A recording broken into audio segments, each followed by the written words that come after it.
Qeveria beson se fuqizimi i shtresës së mesme të popullsisë është çelësi për një zhvillim të qëndrueshëm të vendit.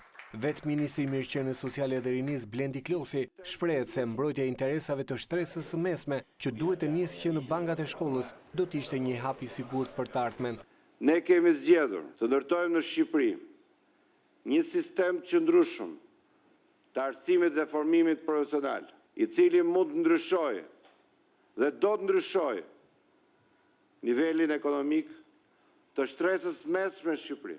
Ne si ministri jemi shumë të interesuar që shtresa e mesme, njerëzit cilët duan të jetojnë me i punë denjë, të kenë mbrojtje sociale nga shteti shqiptar, që kur ata janë bankat e shkollës duke marrë një arsim, një edukim qëndrueshëm profesional, mbrojtjen e viteve të punës dhe drejtat e tyre në punë denjë, e deri tek mbrojtja e viteve dhe kontributeve të tyre në sistemin e pensionit. Deklaratat ministri bëri gjatë një seminari ndërkombëtar që po mbahet në Tiranë me ekspertë të çështjeve sociale dhe emigracionit nga vendet e mesdheut. Klosi u ndal edhe tek reformat e ndërmarra nga qeveria në harkun kohor të 3 viteve.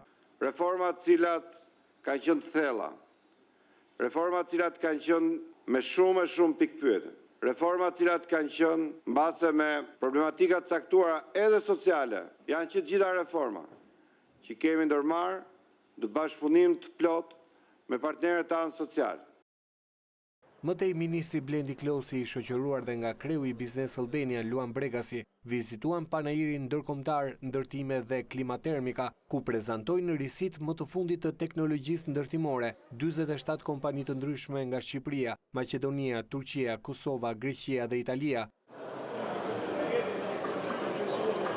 Në takim me bizneset, ministri tha se ka patur interesim të madh nga kompanitë e huaja për të trajnuar të rinj shqiptar që vijnë nga shkollat profesionale. Kemi biseduar me shumë nga biznesmenët që janë në këtë panajir dhe pothuajse që të gjithë shprehin të njëjtën dëshirë që nxënësit e shkollave tona profesionale të kenë mundësi që pranë bizneseve të tyre të bëjnë praktikat, duke u njohur me teknologjinë e re, duke u njohur me mënyrën e re të punës, por dhe duke qenë në një fazë përgatitore për tregun e punës. Në panajir ka prezantuar produktet e saj dhe kompania gjermane Thermotile, lider botror në fushën e prodhimit të sobave dhe oxhaqeve energjetik. Këto oxhaqe janë të firmës Spartherm, firmë gjermane që është lider në fushën e ngrohjes me dru. Po profesionistë në Shqipëri që ti montojnë këto soba?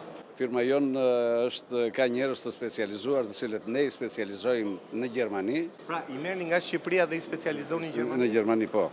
Kemi dërguar njerëz për të specializuar atje dhe vinë këtu dhe montojnë oxhaqet dhe sobat energjetike tonat.